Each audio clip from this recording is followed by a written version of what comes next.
You ever have one of those days that start normal, quiet coffee birds chirping plans to do absolutely nothing and then end with your HOA president getting handcuffed in your driveway? Because that's how my Saturday went. One minute I was walking out to grab my mail, and the next a county sheriff was arresting Karen, our self-proclaimed queen of the HOA, with flashing lights bouncing off her beige SUV. She had parked across my driveway again. Not next to it, not even slightly near it, right across it, like she was staking a flag in enemy territory. Now, to be fair, this wasn't our first interaction. Karen had been on my case since the day I moved in. She once left me a note saying my lawn was emotionally disruptive. I still don't know what that means. Another time, she took photos of my recycling bins and emailed the HOA board because the arrows were facing the wrong way. So yeah, when I saw her SUV sealing me in, I knew this wasn't an accident. It was an attack. I called out, "Karen, you parked in my driveway again." From her porch, she shouted back, "It's not your driveway. It's community property. Read your bylaws. Community property." I almost laughed. I poured that concrete myself, paid for it, sealed it, and she called it shared. At that point, I realized reasoning was useless. So I did the only thing left. I called the non-emergency sheriff line. "Sir, she's blocking your exit," the dispatcher asked. "Completely," I said. "I physically can't leave my house." 15 minutes later, the sheriff's SUV rolled up, lights flashing. Karen strutted over, waving her HOA badge like it meant something. "Officer." "I'm on the board," she said. "This man is harassing me." The sheriff just looked at her, then at her car blocking my driveway. "Ma'am, I'm going to need to see your license." She huffed, rummaged through her purse, muttering about disrespectful neighbors. The officer walked back to his car to run her info, and that's when the magic happened. He leaned out his window and said, "Dispatch, can you confirm this? Looks like there's an active warrant on this driver." My jaw dropped. Karen froze mid-eye roll. "That must be a mistake," she said, laughing nervously. But the sheriff was already stepping out. "Ma'am, please step away from the vehicle." Turns out Karen had a bench warrant for missing a court date over an old traffic ticket. She'd probably been too busy writing HOA citations to notice. When he told her she'd have to come down to the station, she screamed, "This is harassment. I'm the HOA president." The sheriff didn't even blink. Then you should know better than to ignore official notices. By then, neighbors had gathered phones recording, and I tried not to grin too wide as they towed her car off my driveway. Watching her drive away in the back of that cruiser felt like poetic justice. But little did I know that was just the opening act. The next morning the neighborhood was quiet. Too quiet. No barking orders, no community updates taped to mailboxes. For a brief moment I thought Karen had learned her lesson. Then I walked by the community bulletin board. There it was, a brand new laminated rule: no resident may contact law enforcement without prior HOA approval. I laughed so hard I almost spilled my coffee. But it got worse. That afternoon I found an envelope taped to my door, a notice of conduct violation.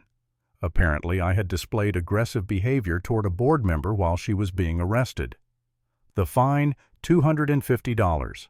That was when I realized Karen wasn't embarrassed, she was retaliating. For a minute, I'll admit, I thought about just paying it.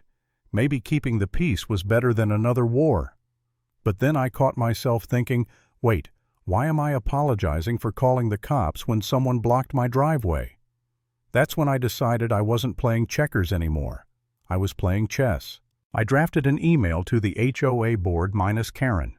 I attached the sheriff's report, which very clearly said subject had an outstanding warrant. I explained calmly that I'd been fined for witnessing a lawful arrest. Within an hour, 2 board members replied. They had no idea about the no police rule or the fine. Karen hadn't run it by anyone. She had printed it herself, slapped the HOA logo on top, and called it law. By evening, an emergency meeting was scheduled. Karen walked in, late sunglasses on, binder in hand, like she was about to give a TED Talk on tyranny. The rest of the board looked exhausted. Paul, a retired firefighter, finally said, "Karen, care to explain why you've been issuing fake citations?" She smiled that politician smile. "It's called leadership, Paul.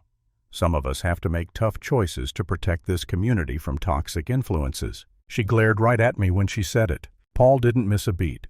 By toxic influences, you mean homeowners calling the sheriff when someone blocks their driveway. The room went dead quiet. You could hear the air conditioning click.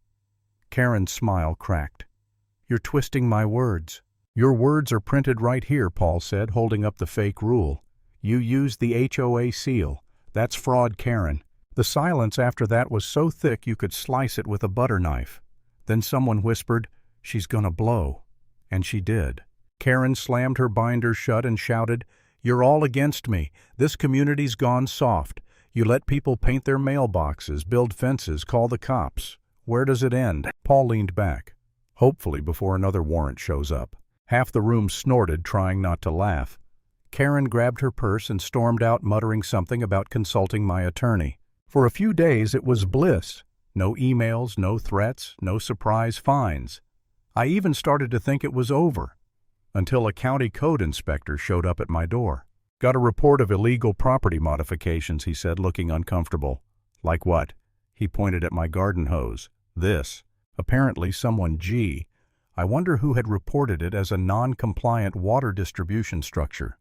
I showed him my security camera footage, and sure enough there was Karen creeping into my backyard at midnight to take photos. The inspector sighed. "She's the HOA president." "Not for long," I said. Later that week the same sheriff stopped by to review the footage. He shook his head. "Looks like she didn't learn." Funny thing is, when she was processed last time, she refused to sign her release paperwork. If she causes one more official complaint, she's facing real charges. That's when I realized I didn't need to fight her. I just had to let her keep being herself. A few days later, two guys in neon vests showed up outside. "We're here to remove an unauthorized driveway extension." I stared at them.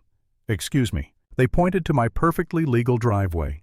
"Work order from the HOA president." I laughed. "Buddy, that driveway's been here since 2003. You touch it, you're trespassing." They hesitated, one whispering, "Maybe we should call her first." Minutes later, Karen came marching down the street, clipboard in hand, like a suburban general. She pointed dramatically. "This entire section violates community symmetry policy." "Community symmetry?" I asked. "Is that in the Constitution or just in your head?" She puffed up. "You can't keep defying the HOA. Karen, that's county property. You touch it, it's vandalism." The workers looked at each other nervously. "Ma'am, we're not doing anything without paperwork." But Karen wasn't hearing it. She grabbed a can of red spray paint from her bag and started marking big X's all over my concrete. I took out my phone. "Smile, you're on camera." She froze mid-spray. "What are you doing?" "Just documenting the vandalism." "You wouldn't dare." "Oh, I would." She started yelling at the workers to continue demolition, but they refused. So in pure suburban rage, she bent down and started scraping my driveway herself with a garden trowel. It would have been hilarious if it wasn't so insane. I called the sheriff's office again. When I said her name, the dispatcher sighed Karen from Maple Lane again. 10 minutes later, the same deputy rolled up. "Ma'am," he said, stepping out, "please step away from the driveway." Karen tried the same old act. "This man's violating community code." The deputy turned to me. "Do you have your permit paperwork?" I handed it over, stamped and dated. He nodded, turned back to her and said, "He's compliant, ma'am. You're the one trespassing again." "I'm the HOA president," she screamed. "And I'm the sheriff," he replied. "You're still trespassing." By now half the neighborhood had gathered. Phones out. Someone even brought popcorn. One of the kids yelled, "Karen's going to jail again." The deputy asked for her ID. She hesitated. I don't have it on me." That was her second mistake. He radioed her name in, and sure enough that pending review had turned into a warrant. The deputy sighed, clearly exhausted. "Ma'am, I'm going to have to ask you to turn around." Her jaw dropped. "You're arresting me again for protecting my neighborhood. You're being detained for violating your release conditions and for vandalism." The crowd gasped, then broke into applause. Someone actually started chanting Karen no more. As they walked her to the patrol car, she shouted, "This isn't over. I'll sue all of you." I waved. "Get your lawyer to park legally next time." By evening, the video was everywhere. Karen versus the sheriff round 2. A few days later, the HOA board sent out a formal letter. Karen had been removed from her position pending investigation. You could practically feel the relief radiating off the page. The sheriff stopped by once more, grinning. "Nice catch." I looked at the driveway, still intact, bright red X's, faded but visible, and couldn't help but laugh. Sometimes karma doesn't just knock. It backs up into your driveway with flashing lights and a warrant.